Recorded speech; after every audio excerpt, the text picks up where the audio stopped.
Well, guys, as always, appreciate your guys' time on this lovely Monday afternoon in Boise, Idaho. Love the button up. We're just, fired up for another week, and thank you, Jesus, just for an opportunity to coach this team, man. Every time I drive into work, man, and I drive down and pray for our team and think about it, man, I'm just so thankful to be here, be a part of this community. And I think, moments like Saturday night with those helmets with, the front porch Idaho, 208 on the back, just reminds you how thankful we are to be a part of this community and be a part of this team. And, proud of our team and how we've been able to grow week in and week out. Still got a long way to go, but I really truly believe we're getting better, right? There's still a lot of things on film. Even after a win, there's still a lot of things on film that, man, we got to get fixed and get fixed quickly. But proud of our team continues to grow week in and week out. Proud of how we were able to respond to some adversity in the game, continue to thrive and improve. Feel like our defense, like we talked about last week, played better. Still lost a lot of meat on the bone there, even defensively, but played much better, played at a high level, and were able to eliminate a lot more of the explosive plays that we had given up prior. And offensively, too, man, did a really good job. Still a lot of plays out there. We had way too many drop balls, had some third downs that we need to execute, had some missed run fits by our running backs and offensive line that can't happen, but we're able to be successful. And special teams-wise, our guys are playing much harder on special teams. Man, so proud of Boomer being able to create touchbacks for us. We're 2 for 2 on field goals, which is huge. Never take that for granted. Obviously, great job by App State. They had the ghost returner play against us that we didn't execute. We've practiced it, but obviously have not done a good enough job with it, and that's on us as coaches. And hats off to them. It was a good scheme, and they were able to get an explosive return. We got them field the ball cleaner. We had a couple miss fields on kickoff and punt return, or kickoff return and punt return that need to get fixed, and we will. So in all three phases, a lot of things to grow in, a lot of things that I'm proud of where our team is growing to. But we're a process-focused team, and we got to get back to work, and we got to focus on our best week of prep. In regards to Jaden Mickey, he's doing much better. Like I said, I saw him after he was released from the hospital on Saturday night. I was able to get some time with him, and he was doing much better. And even talking to him about the moment itself, when the hit happened on kickoff, and everybody saw kind of what happened on the field, and he was just back and forth saying, "I can do all things through Christ who strengthens me. I can do all things through Christ who strengthens me." I was telling him this, and he started crying. Chokes me up even talking, because he said, "My dad told me that every night before I went to sleep." And once again, this is a young man that obviously an alum of Notre Dame, but I mean, he's lost his mom, he's been through a lot, and seeing him even come back from that injury, like I said, he's going through concussion protocols, but all tests and everything are negative for everything else, which is thank you, Jesus, for that. And so he's going through concussion protocols still day-to-day in regards to if he's going to be able to play this game or not, and we'll walk that path accordingly. Same with Roger Carrion. He's going to be day-to-day on if he's going to be able to play or not, and we're going to continue to walk that path with him. So with that being said, obviously huge opponent this week, man. Think the world of Marcus Freeman. Was blessed to be able to meet him this offseason at an event. And, I mean, obviously the success speaks for itself in regards to him as a coach and him as a defensive coordinator, him as a leader. But it was just, from meeting him and just seeing him from afar, seems also just like a phenomenal leader of men, and that he cares about building young men to be champions in life. And obviously they've had a ton of success. They got a great football team, and but a lot of respect for Marcus Freeman and how he does it, not just the results on the field. In all three phases, they got a lot of different weapons. Offensively, I mean, they're 2 running backs. Obviously, Jeremiah Love, 2 of the best we'll see all season. Period. End of story. 2, in my opinion, first-round draft picks. And we got our work cut out for us stopping them. They got great schematics. Their offensive line's really good. They got receivers that can beat you consistently. So we got our work cut out for us defensively. It starts with tackling the running backs, and then CJ, their quarterback, man, he's going to be a future first-round draft pick. I don't think I'm the first one that will say that. He has that type of potential, and he has that type of leadership accuracy. That's who he is as a quarterback. So offensively, they're loaded. They're coached extremely well. They're not going to make mistakes, and we got our work cut out for us defensively. On the flip side, defensively for them, I mean, their front seven's one of the best front sevens we're for sure going to see all year. Well coached. Number 5, one of their edge rushers, is a dynamic football player. 34 is a really good linebacker for him, captain. And they're able to rotate and play a lot of guys. Very physical at the point of attack, can run, very sound. And their back end, man, they don't give up a lot of explosive plays because they play really well together. They can lock you down a man. They do a good job with some zone switch ups. And, they're going to be really, really well coached. We know that going in. Obviously, Marcus Freeman does a phenomenal job holistically. Defensive guy. Coach Ash has done, coached a lot of defense in his time. So got a lot of respect for their coaches. Coach Denbrock, it's funny, Coach Stockton, who is an alum of Notre Dame, said that Coach Denbrock was the offensive coordinator when he was there. Obviously, Jaden Mickey's an alum, so able to just cool to see a lot of different connections. And then I think the phase that they are needs to be talked about more, even with their team, is how good they are in special teams. I mean, they play relentless on special teams. I mean, it's inspiring to me just to see how hard they play on special teams. And they will fake it every opportunity they can, from punt to kickoff return to, kickoff. I mean, they are going to find ways to steal possessions, and they do a really good job with it. So that is going to be a premium for us this week to make sure that we can align to everything and do a really good job stopping their fakes, because it is going to happen, and we got to be ready for it. So ton of respect for Notre Dame, ton of respect for Marcus Freeman and what he's been able to build there and how successful they are, and they deserve a ton of credit. And so for us this week, obviously, a lot of people will be talking about this game, as they should. It's a huge opponent. My biggest focus for our team is your best is enough and your best is required. That's going to be my message for them all week. Your best is enough, but your best is required. It's your best in the meeting. It's your best in rehab. It's your best at practice. Doesn't need to be perfect. I don't need anybody, all right, we're playing Notre Dame, I got to go be Superman. No, but I do need your best. No different from our coaching staff. And that's the message of our week. So then when Saturday afternoon comes along and we're in South Bend and that place is rocking, which I know it will be, which is going to be an awesome time for our players, our fan base, our staff to be there. But we gotta prep to play our best, and then on Saturday afternoon we're gonna go cut it loose, and we'll let the chips fall where they may. So with that being said, open up for questions. I know there's a financial component to it, obviously, but just when you were approached, whatever it was 2 years ago about this game, just what made sense for you for this matchup? I remember when it was, you're not even the head coach yet. Yeah, I forget when it was. I don't remember when me and JD had the conversation about it, BJ, but it was somewhere in that March, April 2024, I think, somewhere in there, and I could be off maybe in the months, but I was fired up when JD brought the opportunity to go play Notre Dame. I mean, as a football fan, which we all are, and even me growing up in Southern California, I mean, Notre Dame's a team that you watch consistently year in and year out. I mean, from Rudy to South Bend to Touchdown Jesus, I mean, there's just so much amazing history attached to Notre Dame. And I've never been there. I'm fired up as a coach, fired up as just a fan of college football, to be able to be a part of this game with our players. And so we're going to be able to see the stadium the day before and go through it, because by the time we get to kickoff, it's time to go play football. And they got really good players. I believe in our players too. And at some point, the ball is going to get put down, and it's going to be 11 on 11, and we got to go work to play our best. But no, it was a no-brainer opportunity for our program. I mean, it's funny. I mean, this is that game. I think I've been open about this. We signed the contract somewhere in the summertime, 2024. I don't remember when it was, but I'm hanging out with my family in Salmon, Idaho, before we report for fall camp last season, and I'm wearing just normal street clothes, just kind of hanging out. We're at a restaurant, and the waiter comes up, and out of the blue, she's like, man, I can't wait for the Notre Dame game. And I'm like, we got a whole season before we play Notre Dame. But these games, for our fan base to be able to see, it creates a lot of excitement. For me as a coach, it's game number 5. It's game number 5. And our prep, our process, we just need to continue to grow. And I don't need anybody to be Superman. I don't need anybody to be perfect. But I do need our best from our staff and our players. No different playing Notre Dame or playing App State. I need that from our players. We're process-oriented, and that's what we're going to focus on.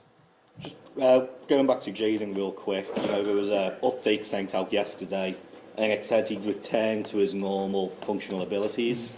Was there moments where he couldn't move arms or legs, or I guess what was the issue there to say he's back to his normal functional availability? Yeah, he was. I mean, obviously the hit happened where he was out of sorts, but I'm not the medical expert to give you that, but I know even in that moment when he was leaving the field, putting his arms up and moving. So it was just we do everything the right way. So we go to the hospital. I mean, he had all the scans and checks to make sure from skeletal, muscular, brain, everything is good, and all that was clear.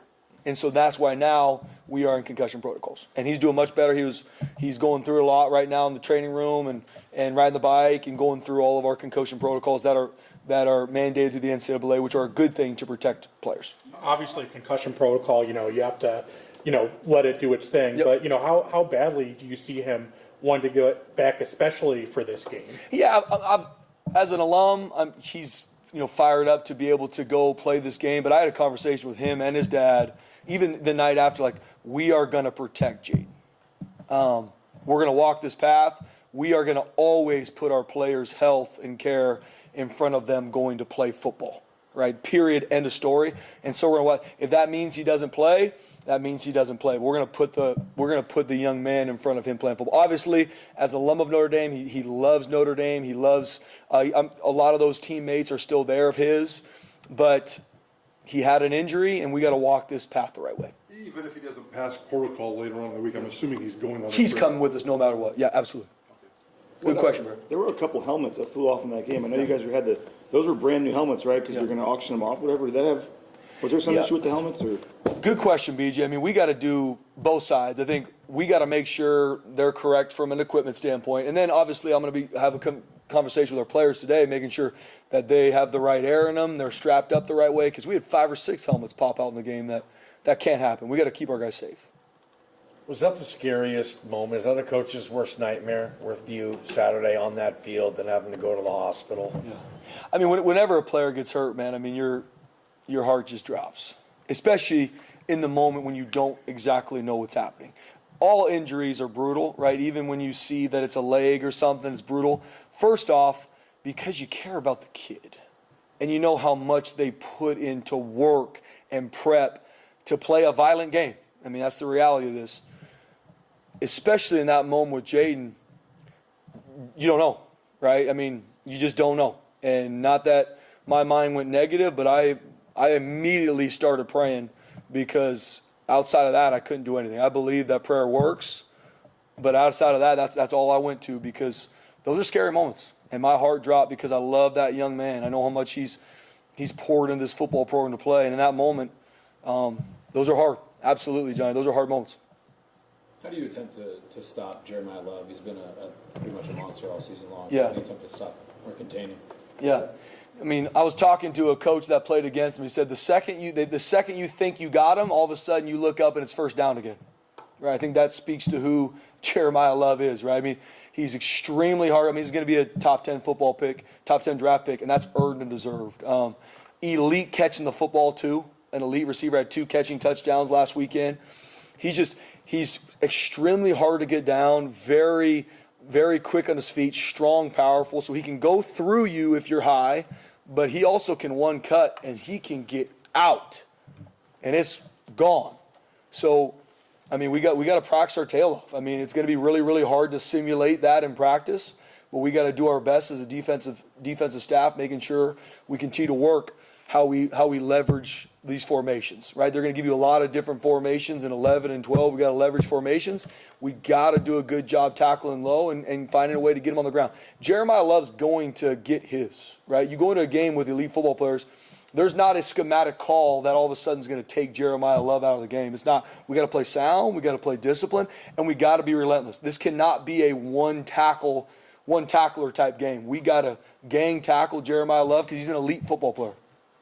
In terms of just, you mentioned going to see the stadium on Thursday, but you said it's also Game 5. I mean, it's one game, it's non-conference game, but playing Oregon last year on the road, playing Penn State, I mean, playing some of these other powers or ranked teams, does that do anything for the guys? I mean, you're competitive in both those games, just to kind of see that it is just another game. Or?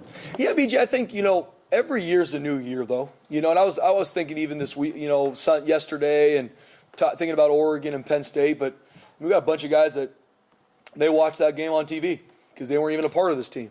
Right, so I'm going to pull on some of those, but every year's a new year. This team is way different than last year's team. And so more just for me as a coach, leading our staff and our players, just making sure that I don't want anyone to live, because sometimes when you have these big games, it's, oh, now I got to be someone completely different. As a coach or as a player, I want everyone, but I do want your best. Like, we need our best teaching this week. We need our best enthusiasm juice from our coaches. No different from our players. Like, that's really going to be my message, because it is going to be an awesome game, awesome atmosphere. But it's going to be no different when it's game number 6 and we're playing New Mexico in the blue, right?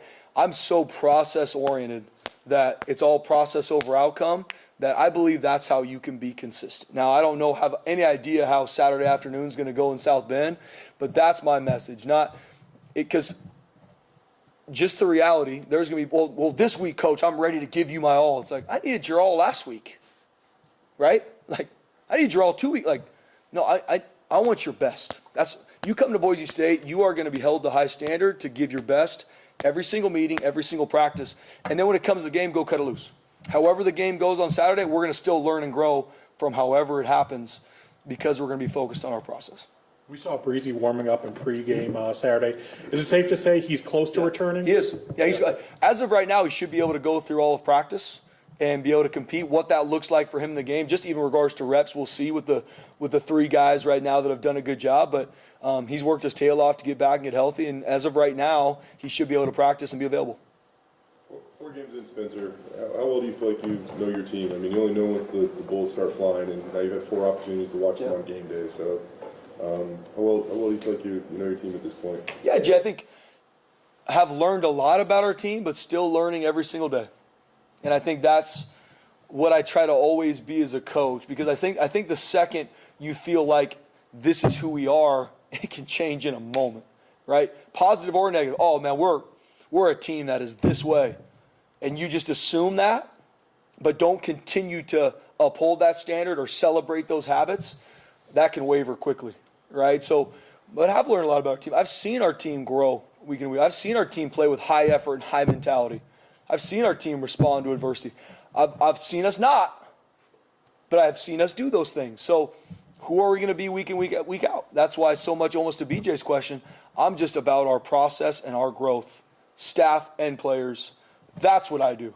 I don't make calls during the game. I'm not a coordinator. I'm about our players, and are we growing every single moment we can? And I do feel like we have. We got a long way to go. We got a lot of things we got to continue to work and fix, and fired up to do so. Is the plan to played keep 2 really good teams to start the season, in Miami and Texas A&M. Could have beaten both of them, Oh, yeah. and then crushed the last 2. What have they done in the last 2 weeks that's better than what they've done in the first 2? Yeah, first off, I mean, they played 2 top 5, top 10 teams to start the year, right? I mean, Miami, I don't look at the polls much, but they're top 5, I think A&M somewhere around there, both undefeated. So, I mean, first off, they played 2 of the top 10 teams in the country. Both of them came down to the last play. And so, I mean, we're playing a top 5, top 10 team in Notre Dame. And I think just like anything, when you watch the game, there's some things that didn't go their way in those games. That's what happens when 2 top 10 opponents play each other. And it could have gone either way in both those games. Then you see how they played against Purdue and Arkansas, and they played elite. Obviously, even in those games, there's some things that I'm sure as their coaching staff are going to work to clean up. And you talk about growing week in and week out. I mean, you see how they played against Arkansas. I mean, they have grown week in and week out. Hats off to Coach Freeman and their staff, because they have. I mean, they are playing at an elite level offensively. They're playing at an elite level defensively. And we talked about special teams. I mean, they are on the attack on special teams. So what I've seen from them, and that's what our heart and our goal is for our team too, is for you to continue to grow week in and week out. And Notre Dame absolutely has. Is the plan to keep Eric Shenander on the sidelines this week? It is, yeah. It's something we're going to look at every single week. And once again, the reason that we played better defensively wasn't because he was on the side, but I think those are things that help. It helped bring more juice to our players, more focus. And in this landscape, like we talked about before, with iPads and the technology we're using, I think it makes a lot of sense to have a coordinator that wants to be on the sideline, being able to have them there. So going forward, this game, he's going to be on the sideline. Did you switch anybody else in terms of someone going back up to the box? We kept everything the same, because I wanted to use it as an addition and not change any dynamic on the sideline in regards to players going to their coaches. I want our players to be able to go get confronted by their coaches in regards to things to fix, encouraging them. I tell our coaches every game, we're like, our players are like boxers. we're their ring manager right next to them. Right when they come by, man, we're in the ring with them, and we're giving them quick pointers, and then we're getting them ready to go back out and get ready to fight. I wanted to keep that the same while still having our defensive coordinator on the sideline being able to, if he needed to bring all the starters or whoever's going in up, hey, quick corrections, quick hitters. And then I also wanted to be able to look into everybody's eyes and know, like, this next drive, I'm going to need your best. And I think we're getting better. Bone Phelps, is it one of those situations with the way he's playing, you're just going to have to find more snaps from him? I don't know if you can experience nickel with him, whatnot, but with the way he's playing, you probably got to get him on the field more. Yeah, Johnny, I mean, so proud of Bone Phelps. I mean, so proud of Bone Phelps. I mean, Mountain West Player of the Week, earned, deserved. And we talked about Bone. I mean, walk on, safety, put on scholarship, switch from safety to linebacker, and has had a huge impact on this team. Defensively, special teams, every week in and week out, he's one of our best practice players too. There's no mystical formula of why he's playing at a high level. He's playing at a high level because he practices that way. And so as coaches, he's earned more reps and more opportunities, and he's going to play a lot on Saturday. A lot of this has been talked about Chris Marshall's just ability, but it seems like Latrell is stepping up big time, especially the last couple of games. So what can you say just about his performance and his leadership as well? Yeah. Guys, so proud of Latrell Caples. And a guy that I know I talked about a lot last season, especially with Ashton and the amount of times we ran the ball with Ashton and were really successful. The amount of clips that on these big runs you see Latrell Caples blocking his tail off downfield to get the touchdown block for Ashton. And then fast forward to this year, he's grown even so much, not only in his play as a receiver and making people miss. I think he's tough to defend, tough to guard, but his mentality with how he practices, how he blocks for his teammates, how he encourages on the sideline. And I told him, like, I'll remember clear as day, even in Air Force, where I think it's a one-score game and our defense needs to get a stop. The main guy that I heard on the sideline saying, let's go, D, let's get the ball back, Latrell Caples. Latrell Caples.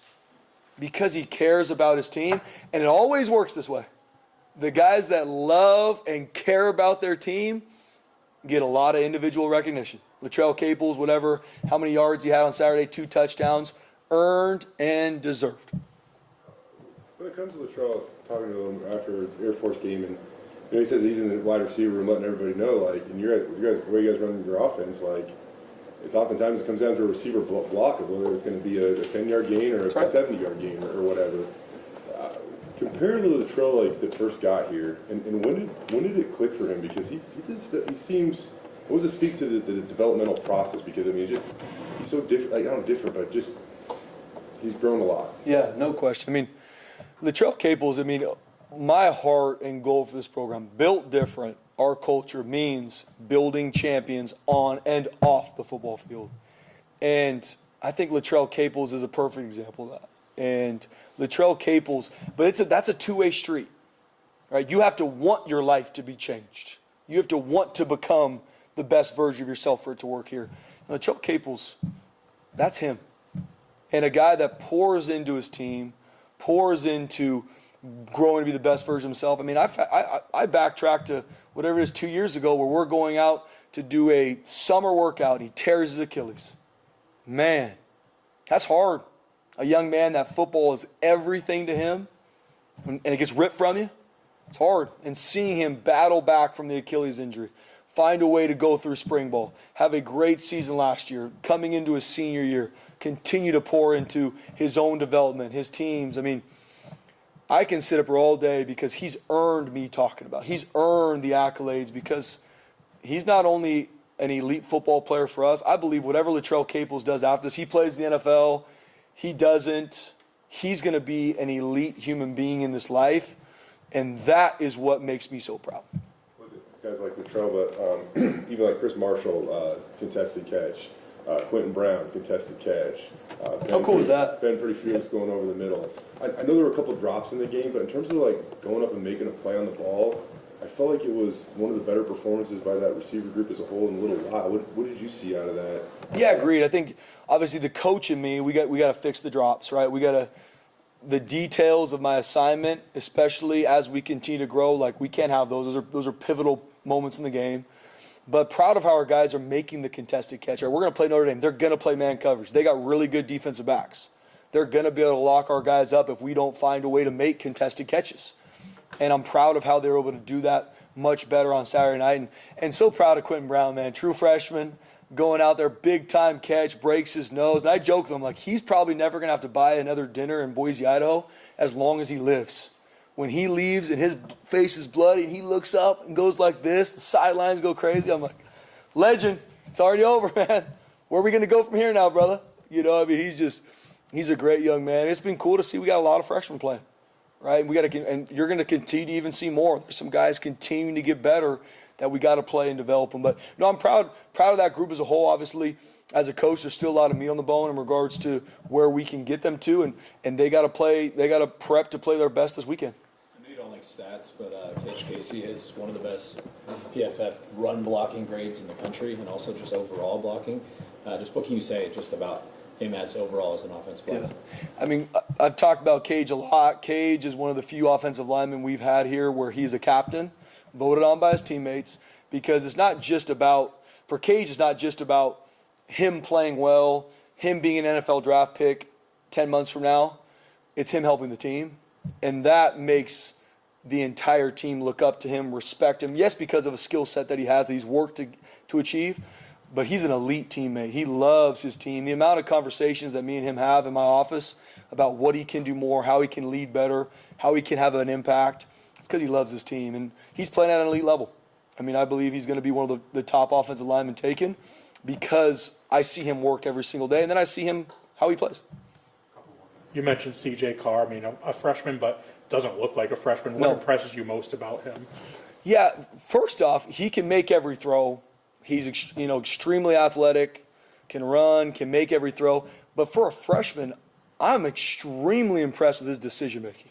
I mean, he gives the ball exactly where it should be, on time, where it should go. He runs a pro-style offense that has a lot of shifts and motions and complications to it, and he operates it at a very, very high level. He's obviously played in big-time games and played really, really well. So I'm very, very impressed with CJ. Like I said, he's going to be a first-round draft pick when he leaves college. I mean, that's not just my opinion, and he deserves that. When you grow up around coaching like him, how does that really help a player develop? Well, I think when you're around it consistently like he was growing up, I mean, I think you fall in love with the game.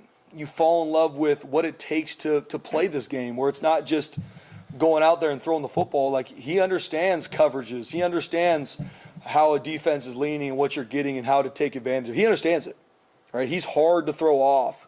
And I think a lot of that comes from, one, he loves football because he was raised in it. Thanks, Coach. Thanks, guys.